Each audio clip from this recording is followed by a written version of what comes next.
안녕하세요. 유치원을 운영하고 있는 50대 여성입니다.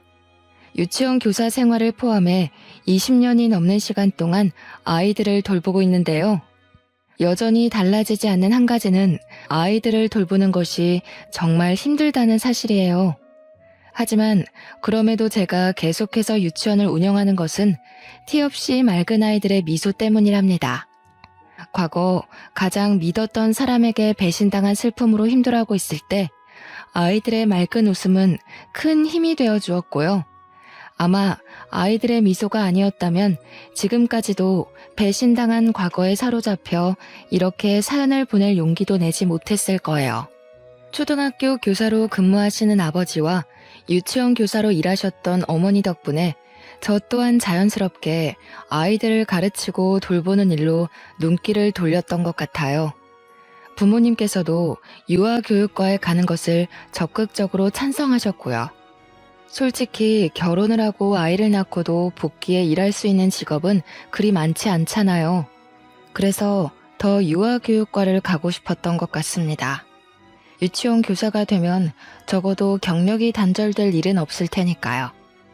한 번도 휴학하지 않는 저는 졸업을 한 후 바로 유치원 교사로 취업을 하게 되었는데요. 비슷한 시기 유치원에 취업한 동기들이 말하길 유치원 교사로 일하면서 제일 힘든 것은 제멋대로 행동하는 아이와 대소변을 가리지 못하는 아이라고 하더라고요. 동기들의 푸념은 저 또한 충분히 이해가 갔습니다. 아직 20대밖에 되지 않는 친구들이 자기 자식도 아닌 남의 집 아이들의 대소변 가리는 것을 가르쳐주는 것은 쉽지 않은 일이잖아요. 하지만 저에게 가장 힘든 것은 유난을 피우는 학부모도 말을 듣지 않는 아이들도 아닌 바로 유치원 원장이었네요. 제멋대로의 원장에 비하면 그런 것들은 식은 죽 먹기처럼 쉬운 일이었어요. 예민하고 자기중심적인 원장은 자기 기분에 따라 행동하는 일이 많았거든요. 기분이 좋은 날이면 유치원 교사들에게 커피를 돌리는 등의 선행을 보이기도 했지만 기분이 안 좋은 날이면 창틀에 앉은 먼지 하나에도 꼬투리를 잡으며 늦게까지 잔소리를 늘어놓았어요. 퇴근 시간이 한참 지나고도 말이에요. 원장은 대체로 모든 유치원 교사를 마음에 들어하지 않았지만 그 중에서도 제일 마음에 들어하지 않는 것은 바로 저였습니다. 아무리 제멋대로인 원장이라 할지라도 몇십 년의 경력을 가진 베테랑급 교사들에게 난리를 피우고 싶지는 않았겠죠. 이기적이고 아이들을 좋아하지 않는 원장의 유치원이 학부모들 사이에서 입소문이 난 데에는 기존 유치원 교사들의 도움이 컸을 테니까요. 입사한 지 한 달도 안 돼 실수가 잦은 저는 원장의 먹잇감이 되기 일쑤였습니다.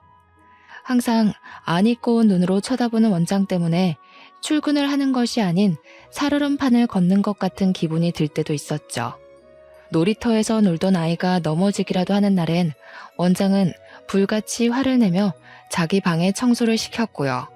그래도 화가 풀리지 않는 날이면 원장은 자신이 개인으로 타고 다니는 차에 세차까지 시켰답니다.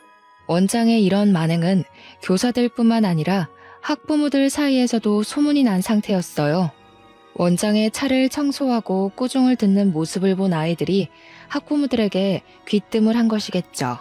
유치원에 있는 사람들은 모두 원장에게 괴롭힘을 당하는 저를 측은하게 생각했어요.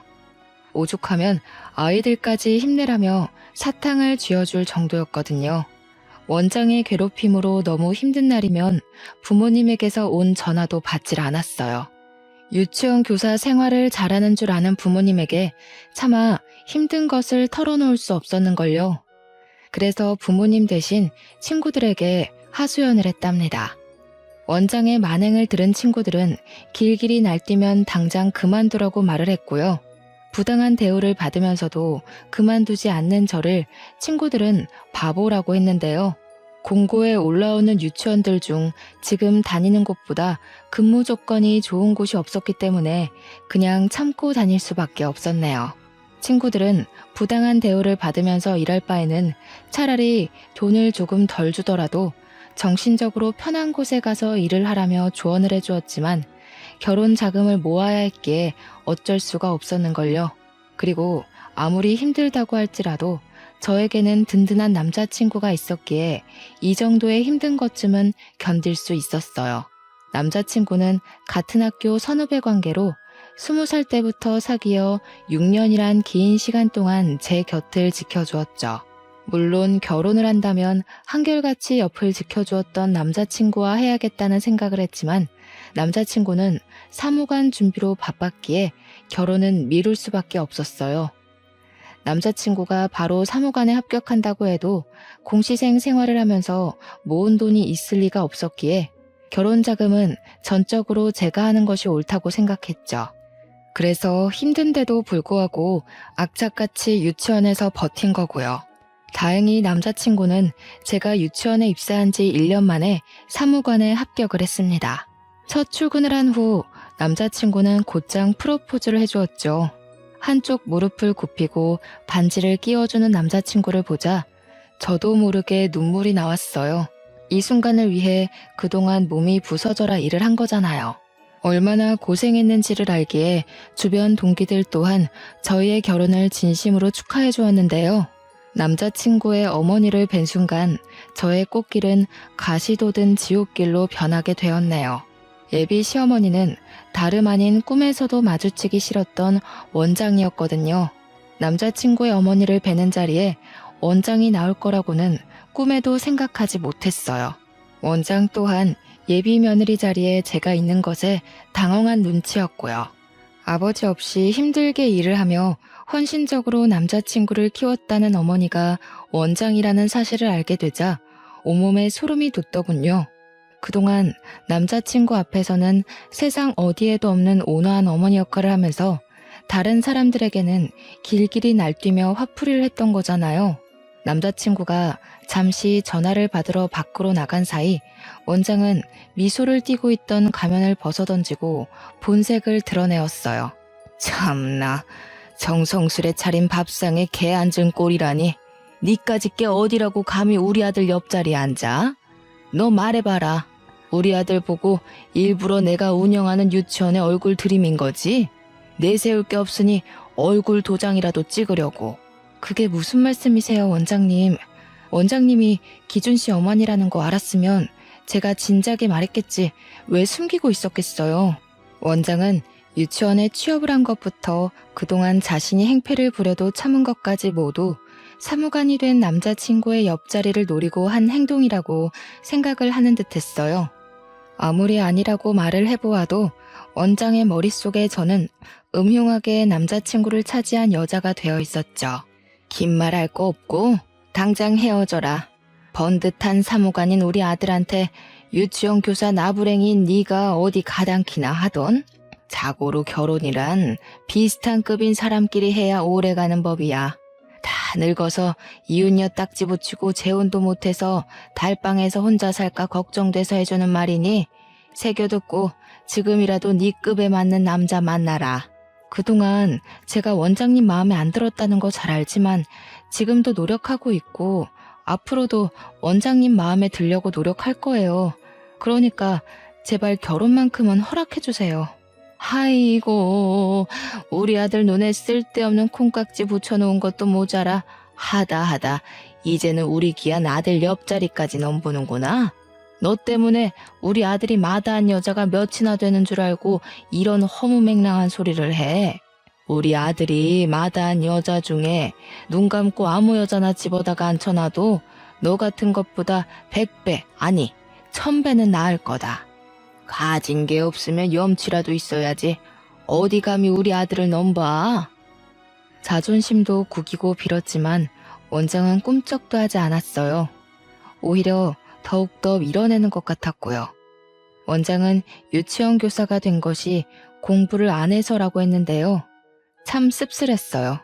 물론 안정성과 여러 가지 상황을 보고 직업을 선택한 것은 맞지만 아이들을 사랑하는 마음만큼은 진심이었는걸요. 똑같이 아이들을 가르치고 돌봐주는 입장에서 원장에게 안 좋은 말을 들으니 기분이 썩 좋지는 않더군요. 원장의 말을 듣다 보니 스스로가 못난 사람이 된 것 같았고요. 하지만 그럼에도 남자친구를 포기할 수 없었어요. 그래서 원장에게 저희의 결혼을 허락해달라 싹싹 빌 수밖에 없었습니다.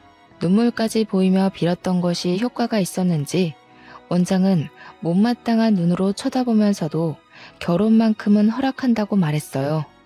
대신 원장의 말이라면 무조건 따라야 한다는 이상한 조건이 걸리긴 했지만 왜 그런 말이 있잖아요. 사랑하면 약자가 된다는. 남들이 보기에는 저를 바보같이 봤을 수도 있어요. 남자친구에게 말을 해서 합의를 봐도 되는 일이니까요. 생각해보면 겁이 났던 것 같습니다. 아버지도 없이 혼자서 자신을 길러준 어머니에게 남자친구는 깊은 애정을 가지고 있었거든요. 물론 남자친구의 사랑이 깊기는 했지만 그럼에도 어머니에 대한 사랑을 이길 수 있는 것은 아니니까요. 우여곡절 끝에 결혼을 한 후 저희 부부는 유치원과 가까운 곳에 구축 아파트에 신혼집을 마련하게 되었답니다. 아파트의 전세금은 전부 제가 모은 돈으로 해결을 했는데요. 남편은 그게 퍽 미안했는지 월급의 70%를 건네주더군요. 그동안 뒷바라지 하느라 고생했으니 앞으로 자신이 호강시켜주겠다면서요. 물론 부잣집처럼 호화로운 생활을 할 수 있는 정도의 돈은 아니었지만 그럼에도 행복했네요. 아무리 사랑하는 사이라고 해도 월급의 대부분을 넘겨주는 것이 쉬운 일은 아니잖아요. 결혼 후 남편은 유치원 교사 일을 쉬길 원했습니다. 유치원 교사 생활을 하면서 힘들어한 것을 제일 옆에서 지켜봤으니 그럴만도 했죠. 저 또한 기회만 된다면 퇴사는 아니더라도 잠시 일을 쉬면서 한숨을 돌리고 싶었어요. 그렇지만 그러기 위해서는 시어머니라는 큰 산을 넘어야 했기에 잠시 쉬고 싶다는 이야기를 쉽게 꺼내지 못했네요. 결혼 후 행복하지 않은 점을 꼽으라고 하면 그건 바로 퇴근하면 신경 쓰지 않아도 될 원장님이 시어머니가 되었다는 점이었어요.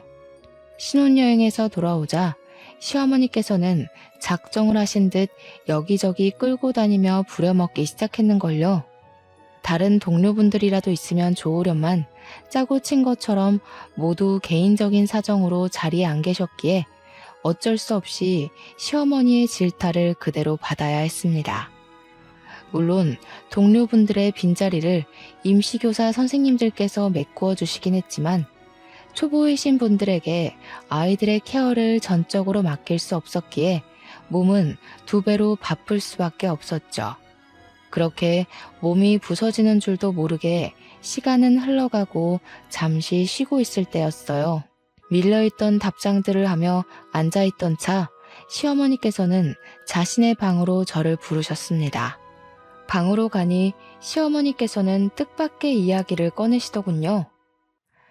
집안이며 학벌이며 잘난 게 없으면 빨리 애라도 낳아서 우리 아들 대일 생각을 해야지. 다른 교사들 복귀하는 대로 사표 내고 애부터 가질 생각해라. 네? 그럼 그만두고 가정주부를 하라는 말씀이세요? 당황스러웠습니다.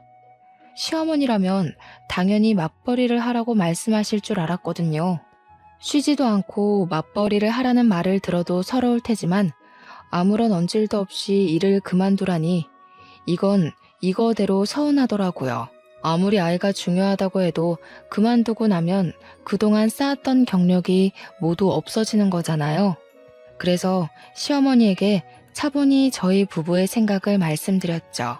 물론 언젠가 아이를 갖긴 할 테지만 지금은 신혼생활을 즐기고 싶다고요. 예, 너는 지금 드라마 찍니? 너희 나이가 몇인데 신혼생활이야. 당장 애 가질 생각부터 해야지. 임신하려면 여자 나이가 얼마나 중요한데. 지금 너처럼 신혼생활 즐기겠다고 애 계획 미루다 자연 임신 불가 판정받고 시험관이며 인공수정이며 하려고 병원 오가는 부부 보는 게 어디 한두 번이었는지 아니? 자고로 1살이라도 어릴 때 임신을 해야 애 머리가 좋은 법이야. 군말하지 말고 당장 이번 연도에 임신할 계획부터 세워라. 아이 문제는 혼자서 결정할 수 있는 일이 아닌 것 같아서요. 남편하고 상의하고 다시 말씀드릴게요. 화장실 들어갈 때랑 나올 때 마음이 천지 차이라더니 지금 네가 딱 그 짝이구나. 간이고 쓸개고 내줄 것처럼 구는 게 하도 딱해서 사람 인생 구하는 셈치고 우리 아들이랑 결혼시켜줬더니 어디 지금 와서 딴소리야? 이제 지장도 찍어서 심히 말은 들을 필요도 없다 뭐 그런 거냐? 그런 게 아니라요, 어머니. 아직 결혼한 지 한 달도 안 돼서 아이 먼저 말씀하시니 당황스러워서 그랬어요. 그런 뜻으로 말씀드린 건 아닌데 불쾌하셨다면 죄송해요. 이해해보려고 했지만 솔직히 시어머니의 행동을 이해할 수는 없었어요. 물론 저희 부부 둘 다 아이를 좋아하긴 했지만 결혼한 지 한 달도 안 된 신혼부부에게 직장도 포기하고 아이부터 가지라고 하다뇨. 다짜고짜 2세 계획을 강요하는 시어머니의 모습은 이해는 물론 받아들일 수도 없었습니다. 그래서 남편에게 조심스레 시어머니와 있던 일을 말하게 된 것이고요. 제 말을 듣자 남편은 시어머니가 왜 그러는지 설명을 해주었어요. 알고 보니 일찍 돌아가신 시아버지에게는 3명의 형제분이 있었는데요. 놀랍게도 3분 모두 어떻게든 자식을 보려 했었지만 자식을 보지 못하셨다고 해요. 시아버지 또한 자식을 보기 위해 40이 넘은 나이에 간신히 남편을 보게 된 것이었고요. 집안 내력을 알고 있는 시어머니께서는 집안의 대가 끊길까 걱정하신 것이었죠. 남편의 이야기를 듣고 보니 시어머니께서 왜 그렇게 아이에 대해 집착을 하게 되었는지 이해가 갔어요. 그렇지만 시어머니의 행동을 이해한다고 해서 바로 아이를 가질 계획을 세우는 것은 아니었어요. 저희 부부 둘 다 아직은 20대였기에 아이를 가져야 된다는 의무감보다는 인생에 다시는 없을 신혼생활을 단둘이서 즐기고 싶었거든요. 하지만 결혼 후 1년이 지나고 2년이 지나고 눈 깜짝할 사이에 저희 부부는 30대에 접어들었는데요. 30대에 접어들어 주변에서 아이들의 돌잔치와 출산 선물을 보내고 나니 서서히 불안감을 느끼게 되더군요. 그래서 뒤늦게 아이를 갖기 위해 팔을 걷어붙이게 된 것이고요. 술을 좋아하는 남편은 2세 계획을 세운 후부터 금주를 했고 자전거 타기 같은 격한 운동을 좋아하는 저는 요가를 하며 2세를 가지기 위해 노력을 했죠. 아이를 갖기 위해 열심히 노력하긴 했지만 어찌된 영문인지 아이는 저희 부부에게 찾아오지 않았습니다. 1살이라도 어릴 때였다면 언젠가는 생기겠지라 편하게 마음을 먹었을 테지만 나이가 나인지라 병원을 찾아가게 되었죠. 저희 부부는 인공수정을 하기 위해 몇 가지 검사를 진행했는데요. 아무 이상이 없는 저와 다르게 남편은 불임 판정을 받고 말았죠. 검사 결과를 받은 후 저희 부부는 며칠간 대화도 단절한 채 충격에 빠져 있었어요. 그리고 며칠 후 시어머니에게는 비밀로 하자면서 남편이 먼저 이야기를 꺼내더군요. 자신을 쏙 빼닮은 아이를 가지고 싶어 하던 남편의 바람과 대를 이어가는 걸 누구보다 중요하게 생각하는 시어머니의 집착 모두를 알기에 그저 남편의 뜻을 따를 수밖에 없었네요. 괜찮은 척하기는 했지만 남편이 밤마다 베개를 적시며 힘들어하는 것을 알았기에 조용히 남편의 등을 두드려줄 수밖에 없었습니다. 그런데 착잡한 마음으로 출근한 다음 날 시어머니는 대뜸 이혼 신고서를 내밀며 남편과 당장 헤어지라는 말을 하더군요. 뭔가 오해를 하시는 시어머니에게 변명을 하려고 했지만 시어머니는 그럴 틈도 주지 않으셨습니다. 못된 것, 불임인 걸 속이고 우리 아들하고 결혼을 해? 눈에 차지도 않는 걸 억지로 참으면서 결혼까지 시켜줬더니 네가 이런 식으로 내 뒤통수를 치는구나. 이래서 집안에 사람이 잘 들어와야 된다고 하는 건데. 시어머니는 남편이 아닌 제가 불임이라고 생각하는 모양이었어요.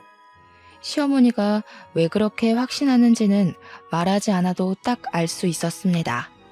빨리 아이를 갖기 바라는 시어머니의 극성을 견디지 못한 남편이 제가 불임이라고 둘러댄 것이 분명했거든요. 책상 위에 온갖 물건을 던지는 시어머니의 폭력적인 행동 앞에서 한숨부터 나오더군요. 아무리 아니라고 해도 시어머니가 그 말을 믿을 리가 없잖아요. 그래서 변명을 하는 것이 아닌 그저 가만히 있을 수밖에 없었는데요. 시어머니는 그게 더 마음에 들지 않는지 길길이 날뛰며 화를 내셨습니다. 애도 못 낳는 주제에 날고기는 여자들 다 제치고 부뚜막에 올라가서 죽까지 써?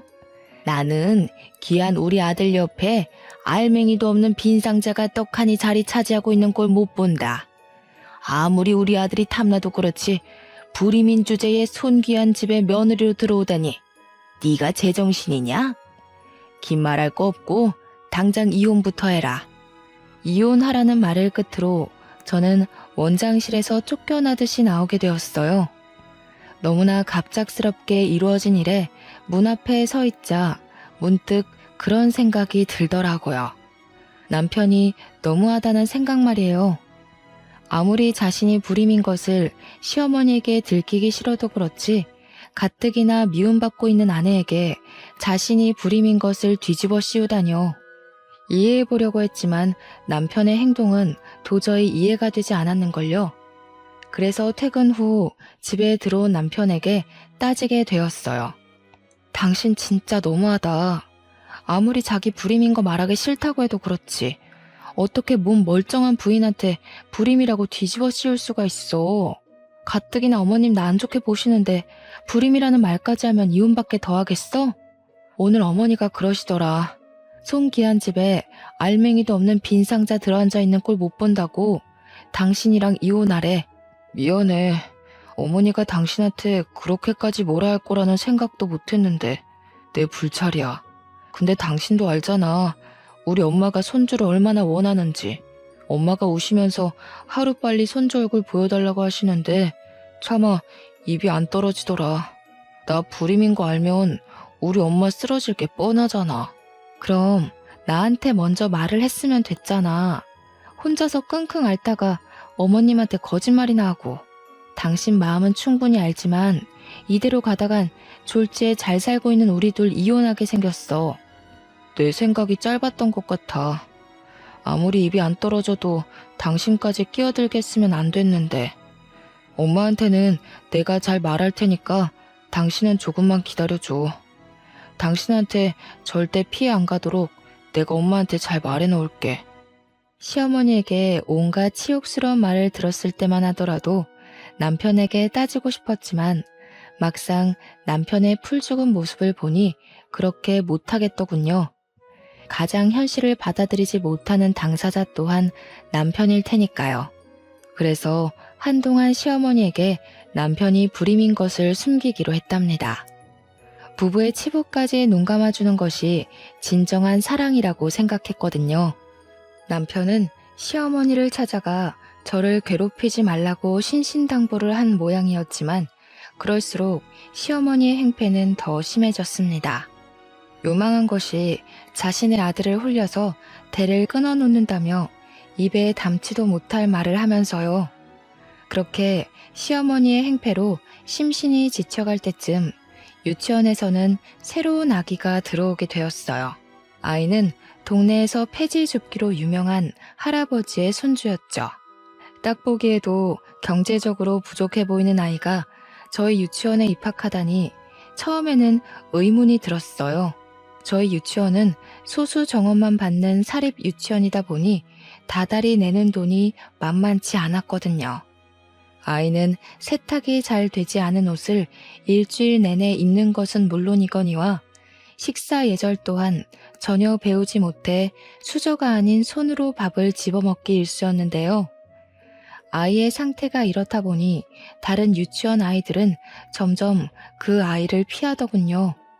앞에서는 모두들 친하게 지내라 말을 하기는 했지만 선생인 저희들이 보기에도 부족한데 다른 유치원 아이들은 오죽할까라는 생각도 들었죠.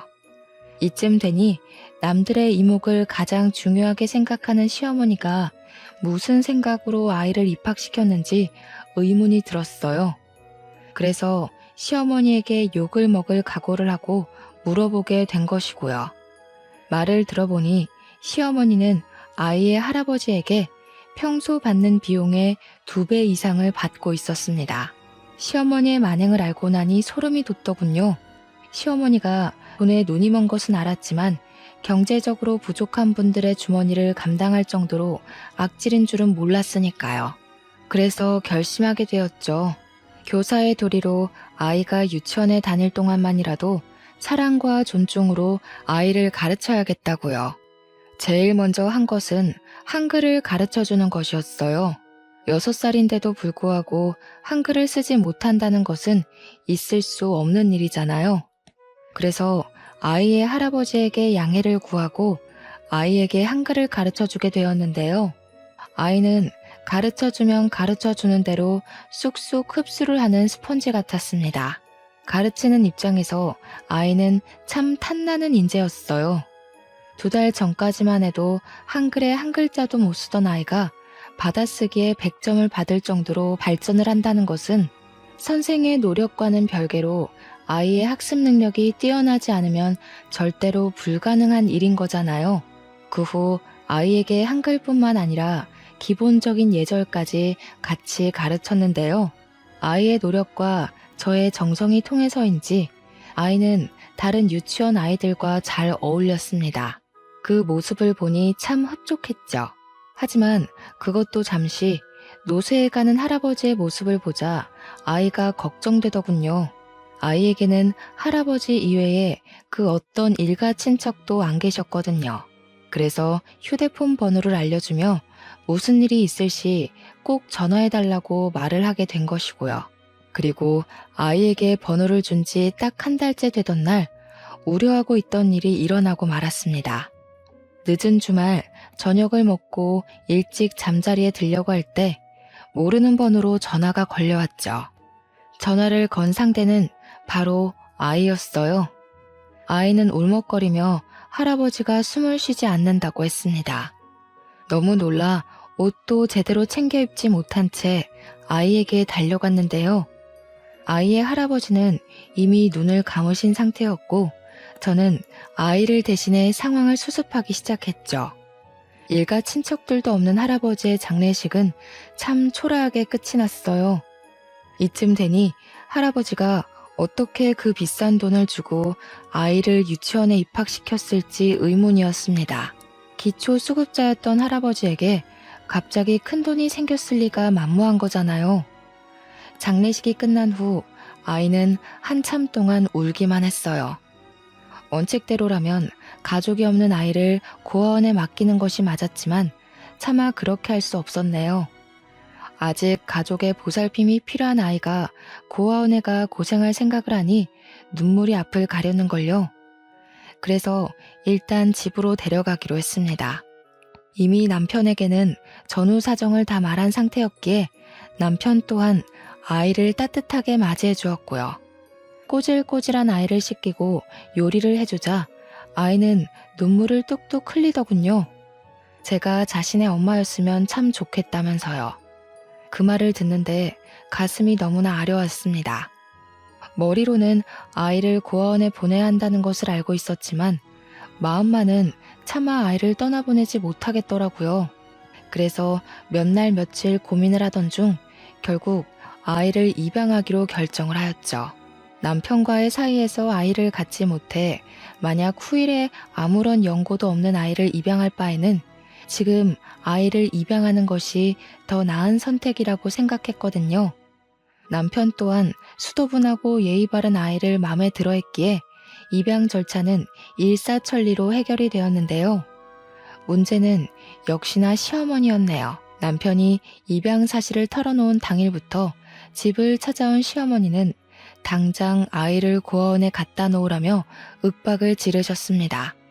네가 기어코 이를 치는구나. 어디 감히 손귀한 우리 집안에 팬티 하나도 살 돈이 없던 거지 새끼를 입양해와. 멀쩡한 우리 아들이 왜 너같이 하자 있는 것 건사해서 사는 것도 모자라 저런 버러지 같은 자식까지 먹여 살려야 하는 거냐? 어디 뚫린 입으로 말이라도 해봐. 애 입양한 거는 이 사람 뜻이기도 하지만 제 뜻이기도 해요. 오갈 데 없는 불쌍한 애 하나 살리겠다고 입양한 게 나쁜 건 아니잖아요. 엄마도 아이들 키우고 가르치는 공직자시면서 왜 저희 뜻은 이해를 못 해주시는 거예요? 그리고 저번에도 말씀드렸지만 저희는 애 없이 이대로 살아도 충분히 행복하니까 더 이상 아이 문제로 저나 이 사람 스트레스 받게 하는 일 없으셨으면 좋겠어요. 아이고, 네가 꼬리도 없는 불려시한테 홀려도 단단히 홀렸구나. 그렇지 않고서야 네가 어미한테 어떻게 그런 말을 할 수 있겠니? 안 되겠다. 너 당장 저 몹쓸 것이랑 갈라서라. 저 불려시 같은 거랑 더 있다가는 손주는커녕 간이고 쓸개까지 다 뺏기게 생겼다. 이번에도 시어머니는 모든 일을 제 탓으로 돌리며 난리 법석을 떨었어요. 물론 남편이 나서서 시어머니의 행패를 중지하기는 했지만 그래도 서운한 감정이 드는 것까지는 어쩌지 못했습니다.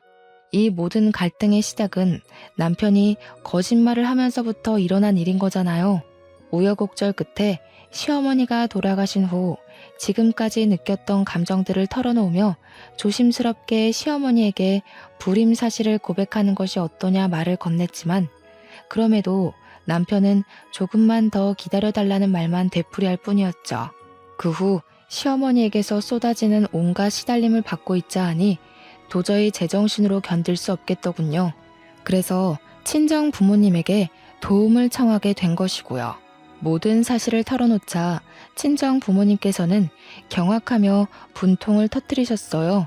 어떻게든 발을 빼려는 남편과 며느리를 가족으로 인정하지 않는 시어머니까지요. 이런 전후 사정을 모르시는 시어머니께서는 친정까지 찾아와 당장 이혼을 하라며 성화를 내셨는데요. 참다 못한 아버지께서는 시어머니에게 윽박을 지르셨네요. 지금까지는 잘 살고 있는 딸네 부부를 끼어들기 싫어서 가만히 있었지만 우리 딸 눈에서 피눈물 난 걸 안 이상 나도 가만히 안 있을 겁니다. 자기 자식 귀한 줄 알면 며느리도 귀한 줄 알아야지. 그까지 핏줄이 뭐길래 애가 피골이 상접할 만큼 괴롭힙니까? 아이고, 임신도 못하는 주제에 무슨 배짱으로 우리 집안에 시집을 왔나 했더니 지금 보니 다 지 부모를 쏙 빼닮아서 그랬나 보네요. 사돈도 눈치가 있으면 그러는 거 아니에요.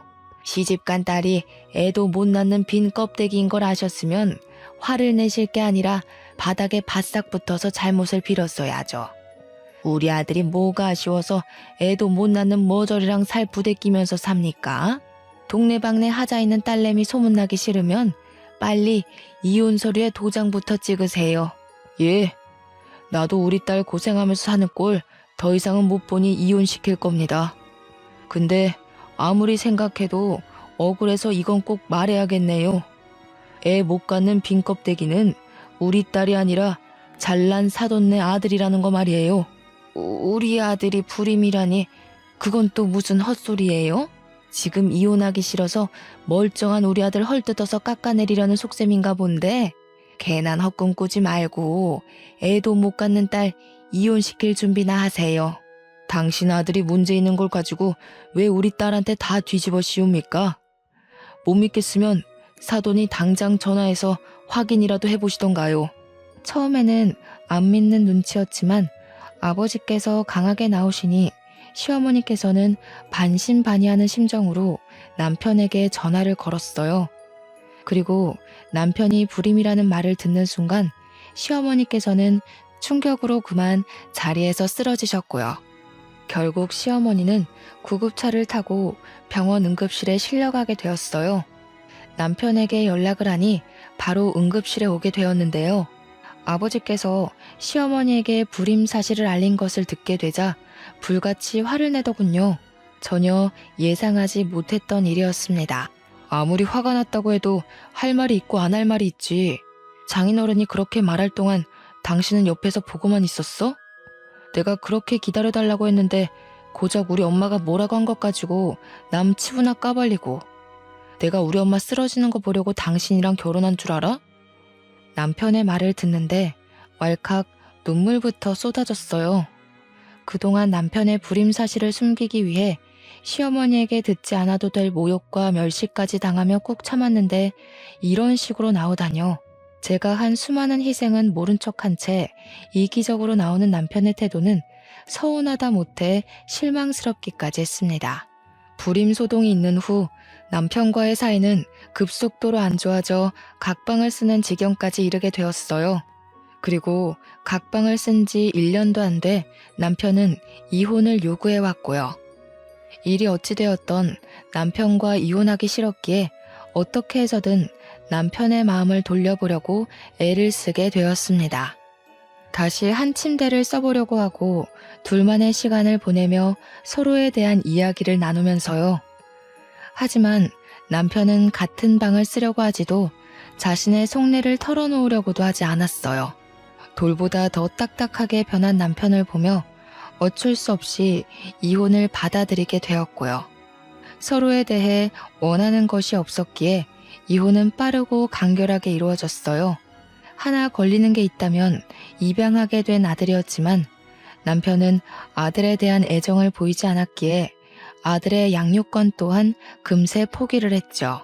영원할 것만 같았던 남편과의 결혼 생활은 그렇게 종지부를 찍게 되었습니다. 이혼을 마무리한 후 법원을 걸어 나오자 그 앞에는 시어머니가 떡하니 버티고 서 있었어요. 남편은 시어머니에게 차로 돌아갈 것을 권했지만 어찌된 영문인지 시어머니는 따로 할 말이 있다며 남편에게 먼저 차로 돌아가 있으라고 하더군요. 남편이 주차장으로 사라지고 단둘이 남게 되자 시어머니는 가방에서 한 장의 사진을 꺼내 건네주셨는데요. 그 사진은 놀랍게도 초음파 사진이었어요. 깜짝 놀라자 시어머니는 못마땅하다는 듯이 혀를 찼습니다. 불임은 무슨... 네가 직접 봐라. 우리 아들이 불임인가. 다 성에 안 차는 거지 며느리라고 들어와서 노한 조상님이 애가 못 들어서게 막은 거지. 차라리 이렇게 된 게 잘 된 일이지. 부모가 숟가락을 잘 물어야 태어난 애도 부모한테 받은 수저로 밥을 잘 받아먹는 건데. 은수저는커녕 수저 하나 제대로 없는 네 배에서 애라도 덜컥 들어서 봐라. 그 애가 자기 밥그릇이나 잘 챙길 수 있나. 제가 어머니였다면 불임인 아들 손주봤다고 좋아할 게 아니라 유전자 검사부터 해보라고 할 거예요. 불임인 아들이 하루아침에 자식을 봤다는데 이상하지도 않으세요? 우리 아들 걱정할 시간에 피 한 방울 안 섞은 혹 달고 이혼녀 딱지까지 머리에 붙인 네 앞날 걱정이나 해라. 앞으로 우리 아들은 떡두꺼비 같은 손주 낳아서 잘 살 테니. 괜찮은 척 하기는 했지만 충격이었습니다. 그리고 그제야 이혼을 서두르던 이유도 각방을 썼던 이유도 모든 퍼즐이 맞춰지기 시작했죠. 새로운 사람이 생기지 않고서야 사람이 한순간에 바뀌기는 어려운 일이잖아요. 떠나가는 남편의 차량을 보니 그동안의 일이 주마등처럼 스쳐가더군요. 남편의 불임 사실을 숨겨주기 위해 시어머니에게 핍박을 받았던 것부터 남편의 이기심에 질려 각방을 한 순간까지요. 그런 순간들이 머릿속에 스쳐가자 인생이 참 허무하다는 생각이 들었습니다. 그래서 안 좋은 생각까지 하게 된 것이고요. 하지만 제 옆에는 키워야 하는 아들이 있었기에 그런 안 좋은 생각들을 가슴에 묻으며 다시 일어날 수밖에 없었네요.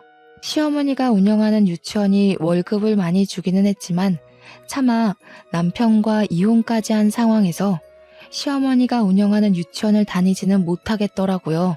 그래서 남편과 함께 지냈던 아파트도 정리하고 도망치듯 친정으로 들어가게 되었죠.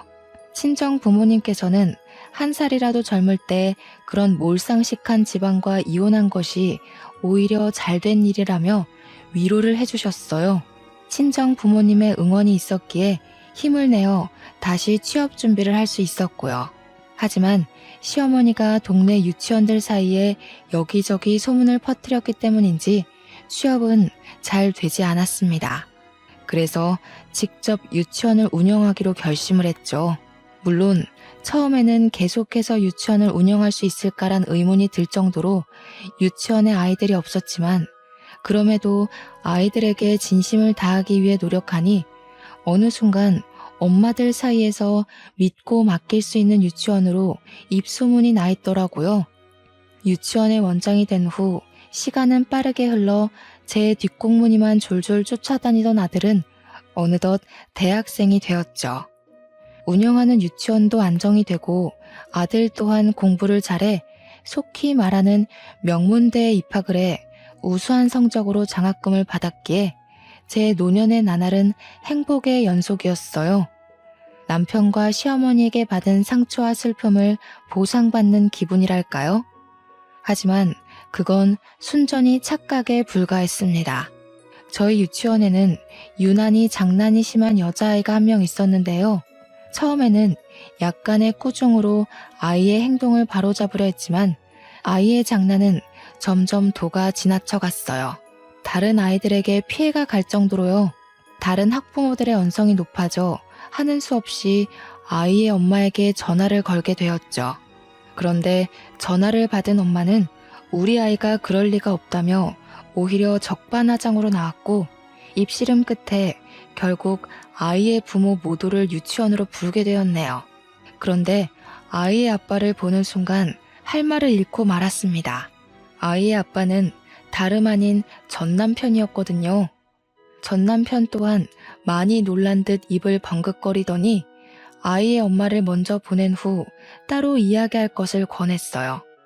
제 기억이 맞는다면 남편의 아이는 중학생이 되었을 텐데 어린 딸아이가 있다니 조금 의아했죠. 의아해하는 표정을 읽었는지 남편은 숨겨졌던 이야기를 털어놓기 시작했어요. 첫째를 낳은 후 아내가 둘째까지 임신을 하자 남편은 먼저 유전자 검사를 했다고 해요. 유전자 검사에서 모두 친자 확인이 된 후에는 다시 병원에 검사를 해봤고요. 놀랍게도 다시 한 검사에서 남편은 불임이 아닌 것으로 판명이 났다더군요. 모든 것이 다 병원의 불찰이었던 것이었습니다. 모든 사실을 털어놓은 남편은 미안하다며 사과를 했는데요. 남편의 사과를 받자 씁쓸해졌어요. 병원의 검사만 아니었다면 지금쯤 전 남편의 옆에 아이를 안고 있는 것이 제가 될 수도 있었던 거잖아요. 끝난 줄 알았던 전 남편과의 재회는 다시금 우울감을 주었어요. 그래서 유치원을 운영한 후 처음으로 쉬어야겠다는 생각을 가지게 된 것이고요. 잠시 유치원 선생들에게 제가 할 일을 떠넘긴 후 제일 먼저 한 것은 이사였습니다. 어차피 아들 또한 대학교 때문에 서울로 올라갔기에 더 이상 혼자서 넓은 집에 살 이유가 없었거든요. 한적한 시골로 이사를 간 후였습니다. 집 정리로 한참 정신없던 차 한 통의 전화가 걸려오더군요. 전 남편의 내연녀였죠. 전화를 받자마자 내연녀는 다짜고짜 상스러운 말을 하며 화를 냈습니다. 당신, 우리 애 아빠 보려고 문제도 없는 우리 애 문제 있다고 말 갖다 붙이면서 유치원으로 우리 부부 불러들인 거지? 뻔뻔하게 헤어졌으면 그걸로 끝난 거지. 어디 애까지 들먹이면서 가정까지 있는 남자를 넘보려고 해? 당신같이 파렴치한 인간한테 우리 딸을 맡긴 내가 잘못이지. 내가 당신 교육청에 고발하고 이 동네에서 얼굴도 못 들고 다니게 할 테니까 유치원 문 닫고 손가락 빨 준비나 해. 기가 차 아무 말도 할 수가 없었어요. 끝난 사이도 아니고 갈등에 종점을 찍은 후 이혼을 했는데 아무리 좋았다고 한들 애틋한 감정이 남아있을 리가 없잖아요. 그래서 내연녀에게 차분히 설명을 했죠. 하지만 설명을 듣고 난 후 내연녀는 오히려 다 끝난 본처 행세를 한다며 더욱더 화를 내더군요. 전화가 끊긴 후 작은 소동이라 생각하며 이 일을 그냥 넘기려 했습니다. 내연녀는 생각보다 더 지독하고 악랄한 사람이더군요. 이사한 주소를 어떻게 알아냈는지 내연녀는 제가 사는 곳까지 찾아와 쌍욕을 하며 오히려 저를 내연녀 취급하기까지 했거든요. 남편에게도 이 사실을 알렸지만 애초에 남편은 문제를 나서서 해결하는 사람이 아닌 회피하고 넘어가는 사람이었기에 큰 기대는 하지 않았어요. 남편의 성정을 잘 알았기에 변호사를 구하려 힘썼고요. 다행히 친구의 도움으로 괜찮은 변호사를 구하게 되었는데요. 변호사는 꼼꼼한 일처리로 내연녀에게 접근 금지 명령을 신청하는 것과 더불어 스토커 죄까지 물며 벌금형까지 선고를 했습니다. 변호사의 도움으로 골칫거리였던 내연녀는 떨어져 나갔고요. 내연녀의 일이 끝난 후 몇 번이나 변호사에게 고맙다고 인사를 했죠. 그랬더니 변호사는 이렇게 만난 것도 인연이니 좋은 친구로 지내자며 제안을 했습니다. 처음에는 단순한 이유로 시작한 사이였지만 변호사는 알고 지내면 지낼수록 참 괜찮은 사람이었어요. 친분이 두터워질 때쯤 변호사는 개인적인 이야기를 들려주었죠. 젊은 시절 변호사는 친구와 여행을 가던 중 교통사고를 당하게 되었다고 해요. 졸음운전을 하던 화물차 때문이었는데요. 목숨을 부지한 변호사와 다르게 운전대를 잡고 있던 친구는 안타깝게도 운명을 달리했다더군요. 친구에게는 아내 없이 홀로 키우던 갓난아기가 있었기에 친구를 떠나보낸 후 변호사는 오랫동안 죄책감에 시달려 속죄하는 마음으로 매년 고아원에 기부를 했다고 말을 했습니다. 그래서 저 또한 개인적인 이야기를 털어놓았어요. 이혼 후 홀로 입양한 아들을 키우고 있는 것과 왜 이혼을 했는지 같은 것들 말이에요. 모든 이야기를 들은 변호사는 친아들도 아닌데 지금까지 키운 것이 대단하다 말해주었고, 과거에 아픔이 있다는 공통점 때문인지 저희는 급속도로 친해져 어느 순간 보니 같이 미래를 계획하는 사이가 되어 있었네요. 그런데 변호사는 부끄럽게도 매년 월급의 절반을 고아원에 기부한 탓에 모아놓은 돈이 없다며 부끄러워했는데요. 아무 상관없었습니다. 사려 깊은 배려심과 문제를 외면하지 않고 바로 해결하려는 변호사의 인품은 억만금을 준다고 해도 절대 구할 수 없는 것들이었으니까요. 변호사의 부모님은 며느리를 애 낳는 대용품으로만 보던 시어머니와는 전혀 다른 분들이었습니다. 입양한 아들을 키우고 있는 것을 알았을 때도 괜한 짓을 했다며 비난하는 것이 아닌 그동안 고생했다며 따뜻하게 안아주셨거든요. 변호사의 부모님까지 만난 후 더욱 결혼에 대한 생각을 확고히 하게 되었죠. 아들 또한 변호사를 아버지처럼 잘 따랐기에 저희의 결혼에는 아무런 문제도 없었습니다. 그런데 결혼을 하루 앞두고 아들은 저희에게 상의해야 할 일이 있다며 집으로 찾아왔죠. 아들이 말하길 딱 봐도 불량해 보이는 사람들이 개명 전 자신의 이름을 말하며 오래전 돌아가신 아버지의 이야기를 했다는 것이었어요. 이야기를 들으니 온몸에 소름이 돋더군요. 얼굴도 모르는 사람이 아들을 범죄의 표적으로 정하고 벌인 일일 수도 있는 거잖아요. 당장 경찰에 신고하자고 말을 하는데 옆에 있던 변호사는 남자의 이름을 말하며 아는 사이냐고 물었는데요. 아들은 소스라치게 놀라며 변호사에게 친아버지의 이름을 어떻게 아느냐고 되묻더군요. 그러자 변호사는 아들의 앞에 무릎을 꿇으며 눈물을 흘렸고요. 내가 눈앞에 너를 두고도 몰라봤구나. 그때 네 아빠가 아닌 내가 대신 죽었어야 하는데, 만약 내 얼굴을 본다면 꼭 사과하고 싶었는데 하늘이 드디어 나한테도 용서를 구할 기회를 주나 보구나. 그럼 아빠랑 같이 여행을 갔다던 사람이 아저씨였던 거예요? 네가 보기에 변명같이 들릴지도 모르겠지만 그동안 네 할아버지에게 매달 돈을 드리려고 노력했어. 그게 내가 할 수 있는 유일한 사죄의 길이라고 생각했거든. 변호사의 말을 듣고 보니 아주 오래전 품었던 의문이 풀리기 시작했습니다. 폐지를 주워 팔며 어렵게 생계를 유지하던 할아버지가 아들을 비싼 사립 유치원에 보낼 수 있었던 것은 변호사가 보내온 돈이 있었기에 가능한 일이었죠.